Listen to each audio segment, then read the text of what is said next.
Picture a dusty road in northern India. You've got this magical postman carrying a spear draped in jingling bells. Oh, I love that imagery. Right. And there's a tiny baby deer, and then suddenly, this heartbreaking moment where a child discovers how the adult world actually works. Yeah, it is a massive emotional roller coaster. It really is. So welcome to Simplified Summary. Today we are deep diving into Munshi Premchand's classic story, Kazaki.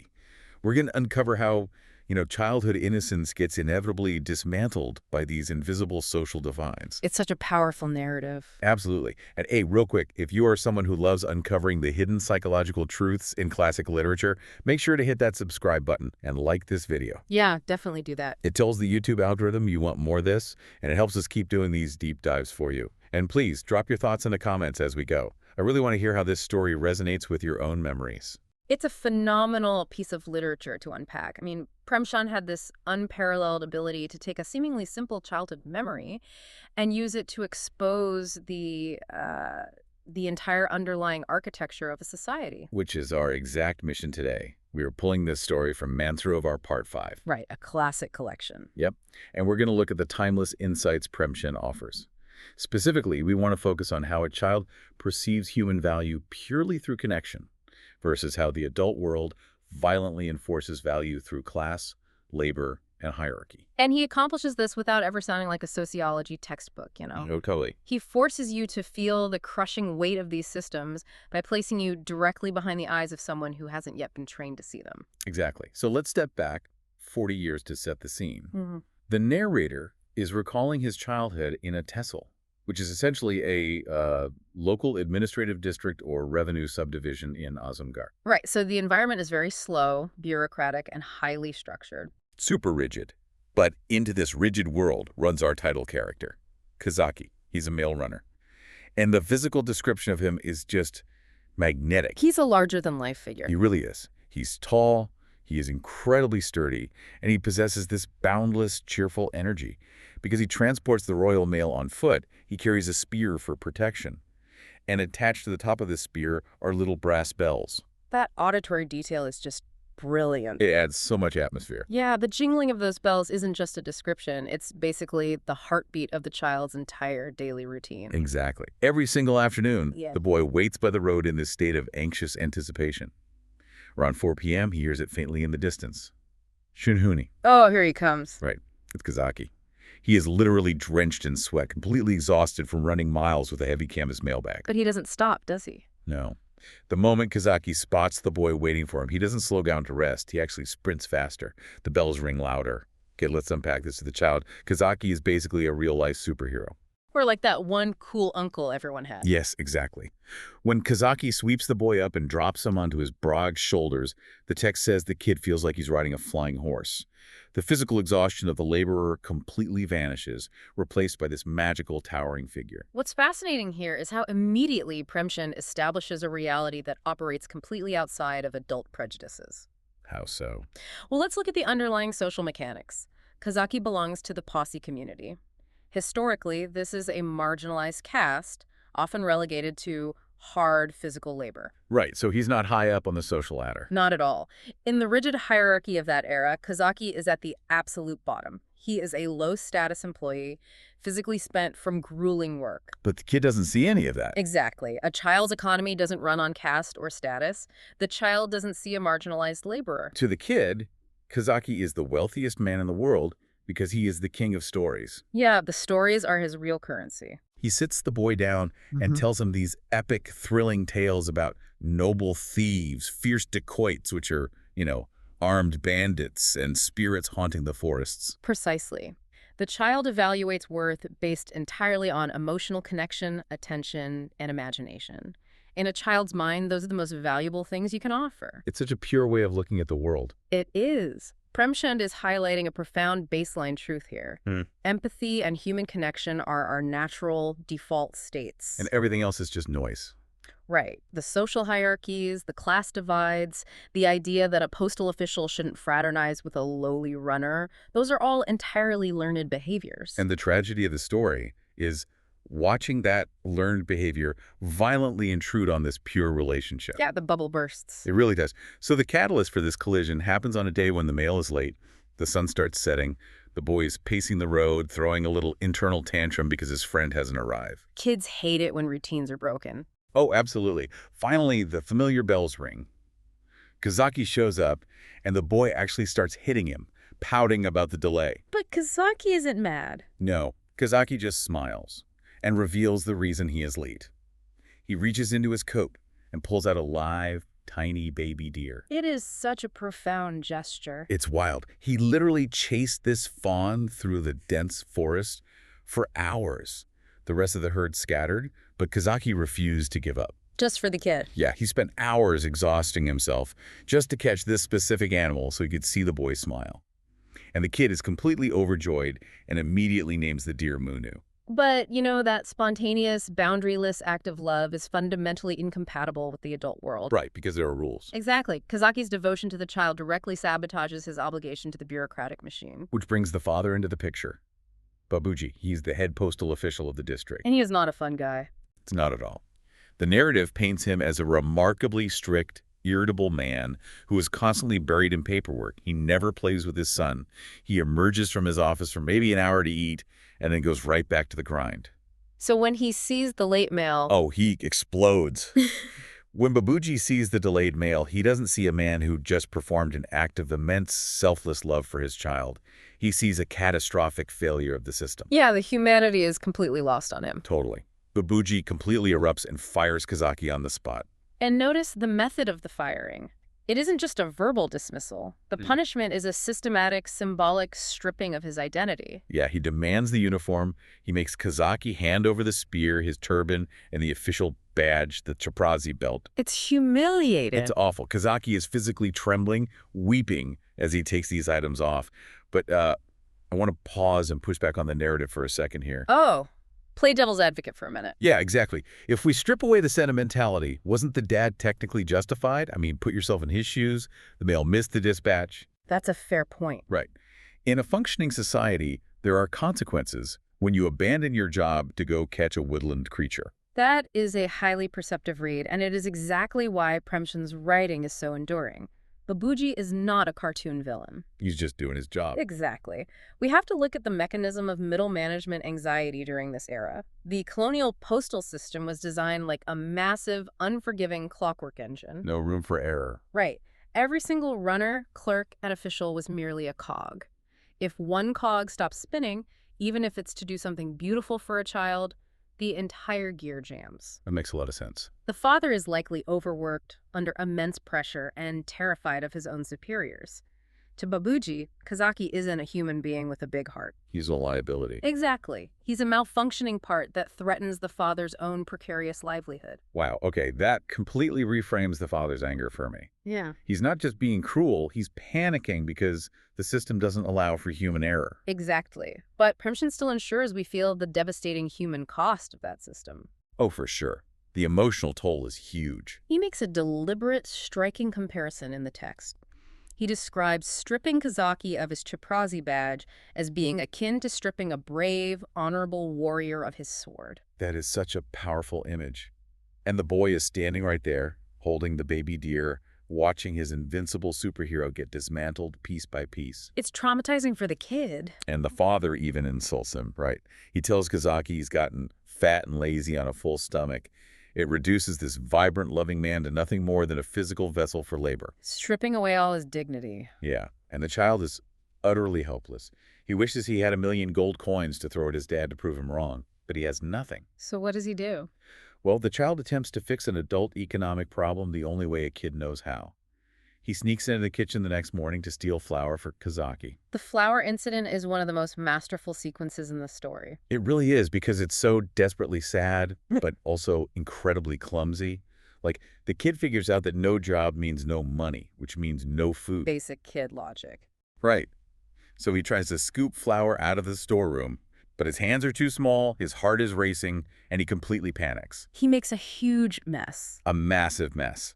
He ends up spilling it everywhere, leaving a literal, highly visible, white powdery trail across the dirt courtyard, leading directly from the kitchen to the front door. It perfectly captures the pure intention of a child trapped inside the incompetent execution of youth. That is a great way to put it. He perceives the injustice, but he just lacks the tools to navigate it safely. So true. And when Kazaki arrives at the door the next day, the visual contrast is jarring. He isn't wearing his uniform. He's in his old, plain clothes. He looks defeated. He looks physically diminished. The child runs out, frantically offering the stolen flour and a few precious copper coins he saved up, begging Kazaki to take them. But Kazaki refuses. Yeah, he firmly refuses. If we connect this to the bigger picture, this interaction is an exploration of the dignity of poverty and the concept of personal agency. Okay, break that down for me. Kazaki looks at the desperate child and says, "I have 2 hands, I won't starve." He refuses the offering, primarily because he knows the stolen flour will get the boy severely punished by his mother. So even when he has absolutely nothing, his first instinct is still to protect the child. Exactly. Furthermore, by refusing the charity, Kazaki subverts the father's entire worldview. Oh, that's interesting. Because the dad thought he was lazy. Right. Babuji's anger was rooted in the assumption that Kazaki was a lazy dependent, a man whose entire survival relied on the grace of the postal system and the father's employment. But Kazaki proves him wrong. By walking away, Kazaki reclaims his agency. They took his uniform, but they could not confiscate his pride. That resilience actually forces a massive shift in the mother's character, too. Earlier, she was just a background figure in the house. Right, she mostly stayed out of it. Yeah, but when she follows the clumsy trail of spilled flour to the front door, she is initially furious. She is ready to scold the boy for stealing. Which is a normal parent reaction. Of course. But the child, in tears, blurts out the entire context. He tells her about the deer, the hours of running, the brutal firing, the confiscated badge. And that changes everything. Completely. Hearing this, the mother's entire demeanor changes. Her reaction is vital because she acts as the bridge between the strict, punitive world of the father and the empathetic, emotional world of the child. She gets both sides. Yes, she processes the logic of the adult world, but allows herself to feel the emotional truth of the situation. She actually goes back inside, wraps up a proper bundle of flour, and comes out to give it to Kazaki herself. But he's gone, isn't he? He is. She is too late. Kazaki has already slipped away into the shadows. He refuses to accept what he views as pity from the very household that disgraced him. It creates a tragic standoff. I mean, his dignity is literally the only possession he has left in the world. It's all he's got. But holding on to that psychological armor means he has to subject himself to intense physical suffering. And that stubbornness leads directly into the climax of the narrative. Several days pass. The boy is trying to distract himself by playing with Munu the deer, but he keeps looking down the road. Waiting for those bells. Waiting for the bells, but they never come. Then, one afternoon, a woman arrives at the house with her face veiled. She is selling kamlagat, lotus seeds. Right, a common street snack. The boy quickly realizes this is Kazaki's wife. But selling lotus seeds is merely a pretext. The economic transaction is a disguise for a much deeper, desperate need. Oh, totally. She uses the seeds as an excuse to get close to the family because Kazaki is in terrible shape. He's incredibly sick. She reveals to the mother that he is deathly ill. He is burning up with a severe fever, and in his delirium, he is constantly crying out for Baya, which is his affectionate nickname for the child. That is just heartbreaking. It really is. He keeps running to his own front door, looking down the road with the boy, but he refuses to actually visit the house because the shame of being fired is too overwhelming. This is where Premchand forces the reader to confront the true mechanism of bureaucratic cruelty. It's not just about losing a paycheck. No, not at all. Kazaki's illness is not just a biological infection, it is a psychological collapse. He has been forcibly severed from his primary source of joy and purpose. The job and the kid were everything to him. Right. The public humiliation stripped away his identity, and that profound shame has literally manifested as a physical sickness. It proves that treating a human being as a disposable cog has lethal consequences. Wow. And that realization finally breaks through the father's armor. The mother hears about the delirium and advocates for Kazaki. She steps up. She does. And Babuji finally relents. I have to imagine that hearing how his administrative decision mentally broke a man was too much even for him. He has a conscience deep down. He reinstates Kazaki. He hands the wife the Chaprazi badge and the spear to take back home. It is a reluctant but necessary moment of redemption. The father realizes that the rigid clockwork of his office must occasionally yield to basic humanity, or it will destroy the very people it relies on. So the anticipation for the next day is huge. The next morning, the boy is waiting by the road. Kazaki appears. But it's different this time. Completely different. He isn't sprinting. There is no triumphant ringing of the bells. The text describes him leaning heavily on a walking stick, appearing weak and aged. Like he's aged a decade in a week. Exactly. A sturdy, vibrant young man has been reduced to a withered trunk.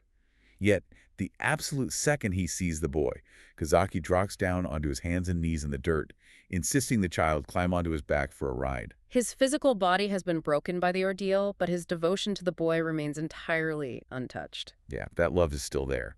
But here's where it gets really interesting, and frankly, it is a brilliant twist. Oh, the ending is a gut punch. It really is. Just as Kazaki is reinstated and the boy sitting on his back, feeling a semblance of that old joy Munu, the baby deer, gets spooked by some neighborhood dogs. And just bolts. The deer bolts out of the house, runs off into the distance, and is lost forever. The very creature that catalyzed this entire chain of events just vanishes. It's so abrupt. I found myself literally staring at the wall after reading that. Yeah. Like, how do we interpret that specific loss at the exact moment of their reunion? This raises an important question about how Premchand views the reality of growing up. Literature often tempts us with neat, frictionless, happy endings, but life operates on a system of exchange. You can't have it all. Right. The loss of the deer is heavily symbolic.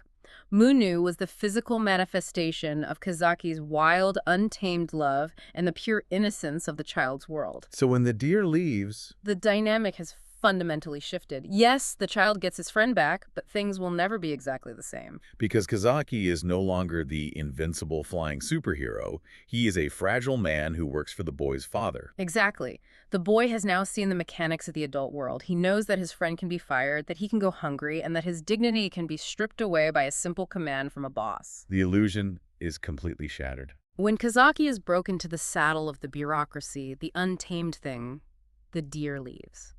The deer running away symbolizes the definitive end of that untainted childhood innocence. That is so deeply tragic. It is the hard realization that joy and sorrow, reunion and separation are eternally intertwined.